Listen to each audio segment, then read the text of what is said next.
Welcome to Ahuja Point. I am your teacher Yogita Ahuja. Today we are discussing uh, another part of this chapter. Before that, we are going to start revision of last part on equality. हमने last time में पढ़ा था बच्चों की on equality chapter के बारे में. Equality क्या होती है? इक्वालिटी मीन्स होता है बराबर, कि कोई किसी भी जात कास्ट से बिलोंग करता हो उसको इक्वल रखा जाएगा. किसी भी बैकग्राउंड से हो, किसी भी प्रोफेशन से बिलोंग करता हो, इसके बारे में हमने पढ़ा था. इसके बारे में हमने कांता जो एक हाउस वर्कर है उसकी स्टोरी सुनी थी. तो हमने अभी यहाँ तक फिनिश कर लिया था. तो अभी हम नेक्स्ट पार्ट देखेंगे. नेक्स्ट पार्ट में other kinds of equality. Equality सिर्फ अमीरी गरीबी को, पुअर रिच को देख के नहीं होती है. इक्वालिटी और किसी पार्ट में भी होती है.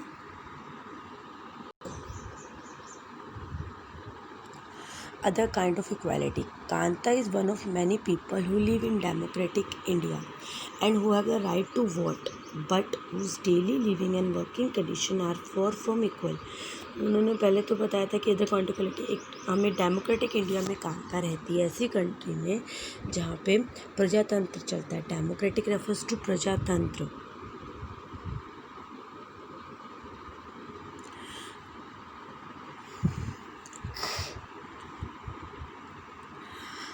Democratic refer to Prajatantra.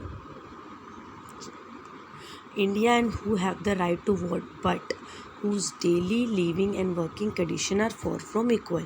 Apart from being poor, people in India experience inequality in different way. मतलब इंडिया में ज़रूरी नहीं है रिच एंड पुअर की इक्वालिटी हो.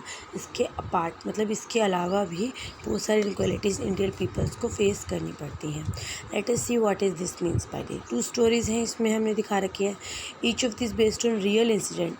मतलब दोनों स्टोरीज़ जो हमें दे रखी हैं इसमें वो किसी रियल इंसिडेंट से बिलोंग करती हैं.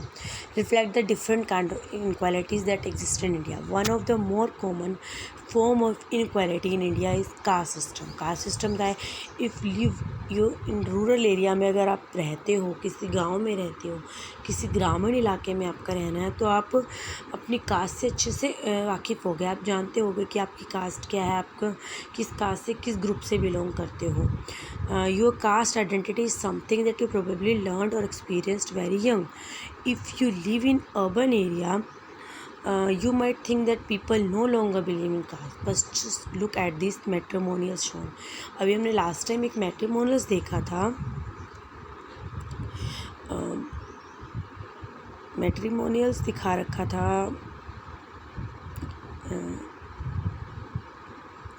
Here it is. Alliance invited for 32 MS. Alliance invited for 32 MMS 5-point fair. Beautiful girl working in IT corporation Mumbai etc. तो ये जो दिखा रखी है इसमें कास्ट को प्रेफरेंस दी गई. मैट्रिमोनियल साइड दैट इज़ जहाँ पे क्या होता है कि शादी के लिए रिश्ते ढूंढे जाते हैं. तो यहाँ पे जब भी लड़का लड़की शादी के लिए ढूंढा जाता है तो कास्ट को बहुत ज़्यादा प्रेफरेंस दी जाती है कि कौन किस कास्ट से बिलोंग करता है. इनका इंटरकास्ट मैरिज इंडिया में रिस्ट्रिक्ट है. तो इसलिए अगर आप अर्बन एरिया में रहते हो तो आपको कास्ट के बारे में इतनी नॉलेज नहीं होगी, क्योंकि यहाँ पे इस चीज़ को इतना प्रेफरेंस नहीं दिया जाता है. But just look at these matrimonials में आपको दिखा गया कि कास्ट को प्रेफरेंस दिया गया. Now let us read a story about experience of a Dalit child attending school. अब एक स्टोरी पढ़ेंगे दलित चाइल्ड जो स्कूल अटेंड करता है. Already read about Dalits. Dalit के बारे में ऑलरेडी तुम पढ़ चुके हो. दलित वो टर्म होती है so called lower caste use to address themselves. वो लोअर कास्ट होती है जो उनको मतलब दिखाया जाता है दलित, लोअर कास्ट के लोगों को दलित. और दलित मीन्स रेफर्स टू ब्रोकन. आप दलिया वर्ड ले सकते हैं. दलिया मतलब ब्रोकन वीट दलिया होता है. देन दलित इज़ ब्रोकन, जो नॉर्मल लोगों से, जनरल हमारे जैसे आम लोगों से अलग कर दिया गया, जिनको ब्रोक कर दिया गया था. It is called broken.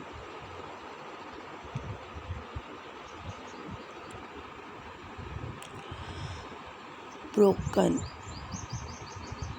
Lower caste are pointing to be however, lower caste को दिखाया जाता है कैसे हैं वो लोग, उनको ऐसे कंटिन्यू डिस्क्रिमिनेट किया जाता था। डिस्क्रिमिनेट रेफर टू, उनको डिफ्रेंशिएट किया जाता है, उनको नीचे दिखाया जाता है, उनको अलग भेदभाव किया जाता है, उनको नीचे दिखाने की सोच रहती है जैसे लोगों की। ओम प्रकाश वाल्मीकि 1950 टू 2013 से फेमस दलित राइटर थे। इन इस ऑटोबायोग्राफी में उन्होंने जूठन उनकी ऑटोबायोग्राफी थी। ऑटोबायोग्राफी क्या होती है बच्चों? जिसमें हम इंसान अपनी आत्मकथा लिखता है, अपनी जीवन की पूरी स्टोरी को डिटेल में लिखता है। तो उसमें उन्होंने कौन थे, क्या नाम था उनका, ओम प्रकाश वाल्मीकि ने जूठन नाम की ऑटोबायोग्राफी में अपनी स्टोरी लिखी है। उसमें लिखते हैं I had to sit away from others in the class, मुझे दूसरे लोगों से क्लास में दूर बैठना पड़ता था। एंड दैट थू और फर्श पे बैठना पड़ता था। The mat ran out before reaching the spot, और जो मैट बिछाया जाता था दूसरे बच्चों के लिए वो मेरे से बहुत दूर हो जाता था जहाँ तक मेरी सीट थी। Some time I would have to sit away behind everybody and right near the door, कई बार मुझे सबके पीछे बैठना पड़ता था दरवाजे के पास में। Some time they would beat me without any reason, कई बार तो मुझे बिना किसी रीज़न के मार भी देते थे। when he was in class 4th, जब वो क्लास 4th में थे, the headmaster asked Om Prakash to sweep the school and the playground, जब वो 4th क्लास में थे, जो ओम प्रकाश थे, ओम प्रकाश वाल्मीकि, उनके हेडमास्टर ने उनको झाड़ू लगाने को बोला पूरे स्कूल में। He write the play ground was very large, वो लिखते हैं कि जो प्ले ग्राउंड था वो बहुत बड़ा था। देन माई स्मॉल फिजिक है मेरी शारीरिक क्षमता, जो मेरी फिजिकल एबिलिटी थी उससे बहुत ज़्यादा बड़ा हुआ करता था। एंड कुड नॉट हैंडल, मैं उसको हैंडल नहीं कर पाता। एंड क्लीनिंग इट, उनको साफ़ करने में। My back began to ache, मेरी बैक में पेन होने लग गया था। My face was covered with dust, मेरा पूरा फेस कवर हो गया था डस्ट से। Dust just had gone inside my mouth, जो डस्ट था वो लगभग मेरे मुँह में चला गया था। The other children in my class was studying and I was sweeping. Headmaster was sitting in his room and watching me. I was not even allowed to get drink of water, मतलब क्या दूसरे बच्चे class में देख रहे हैं, मुझे देख रहे हैं, हेडमास्टर देख रहा है, पर मेरे को एक गिलास पानी पीने का भी अलाउ नहीं किया गया था। I was not even allowed to, I swept whole the day, मेरे को पूरा दिन स्वेप्ट करना पड़ा, झाड़ू लगाना पड़ा। From door windows of school rooms, the eyes of teachers and boys and suspicious, मतलब वो मुझे लगातार घूर कर देख रहे थे। Om Prakash was made to sweep the school and the play ground for the next couple of days. Om Prakash को मतलब आगे आने वाले कई दिनों के लिए, कुछ दिनों के लिए उनको क्या है, स्कूल को स्वीप करना पड़ा, झाड़ू लगाने पड़ी, sorry. He confronted the teacher and then walking away from the school holding Om Prakash hand. जब उनके फादर ने उनको देखा कि वो स्कूल में झाड़ू लगा रहे हैं, हेडमास्टर उनको देख रहा है, तो उनको बहुत बुरा लगा और उन्होंने इस चीज़ के लिए उनके हेडमास्टर को अच्छे से सुनाया। उनको बोला you are a teacher so I am leaving now, बोलते कि तुम टीचर हो इसलिए मैं तुम्हें छोड़ रहा हूँ, बट रिमेंबर दिस, पर याद रखना, much master will write study, तुम्हारे इसके जैसे और कई बच्चे यहीं पढ़ेंगे in this school and not just him, ये नहीं और जैसे भी आएंगे। The second story based on an incident that took place in our India's largest city. जो सेकंड स्टोरी थी जो इंसिडेंट पे दिखा रखी थी वो हमारे बड़े शहरों की स्टोरी है, जिसमें दिखाया गया इस common practice in most parts of country. जो ये स्टोरी हमने पढ़ी वो भी रूरल एरिया की थी, जो एक वाल्मीकि बच्चा था उसके साथ कैसे स्कूल में भेदभाव डिस्क्रिमिनेट किया जाता था। और अब हम स्टोरी पढ़ेंगे मिस्टर एंड मिसेस अंसारी की, जो रेंट के लिए अपार्टमेंट देख रहे थे। उनको रेंट में अपार्टमेंट मिलने में दिक्कत हो रही just because of their caste. तो it is a story about mister and missus Ansari who are looking to rent an apartment in the city. They had the money and so paying the rent was no problem. They went to a property dealer for help to find a place. वो property dealer के पास गए कि उनको एक जगह ढूंढ दो, but the dealer inform that he new quite a new apartment available. Dealer ने उनको बोला कि वो नई जगह जानता है जहाँ पे उनको रेंट मिल जाएगा, रेंट पे मिल जाएंगे। They visited the first apartment, जब वो पहले अपार्टमेंट में गए तो क्या हुआ कि उनको वो अपार्टमेंट पसंद आ गया।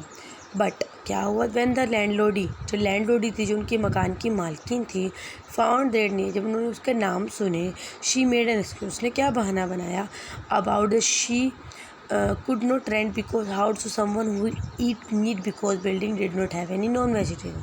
उसने बोला कि मैं उनको अपना रेंट पे रूम नहीं दे सकती हूँ जो मीट खाते हों, क्योंकि हमने रूल बनाया कि हम नॉन वेजिटेरियन को ही रूम दे सकते हैं. Both the Ansari and the property dealer were surprised to hear this because वो दोनों सरप्राइज हो गए क्योंकि they could smell fish being cooked in the neighbours house, क्योंकि उनको फ़िश बनने की स्मेल आ रही थी. The same excuse were repeated in second and third house. मतलब 2-3 अपार्टमेंट तक उनको ऐसे ही एक्सक्यूज़ मिले. Finally the property dealer told them they might want to change their name and call them mister and missus Kumar. उनको अपना नाम change कर लेना चाहिए. The Ansari were reluctant to this and decide to do some more. उन्होंने साफ मना कर दिया कि हम अपना नाम चेंज नहीं करेंगे और हम कुछ और अपार्टमेंट देखेंगे. In the end it took a whole month of looking at apartment before they. पूरा 1 महीना लग गया उनको अपार्टमेंट ढूंढने में just because of their caste. And they found a landlady who was willing to give him a place. और last में उन्हें एक लैंड लेडी मिल गई थी जो उनको रेंट पे जगह देने के लिए तैयार हो गई थी.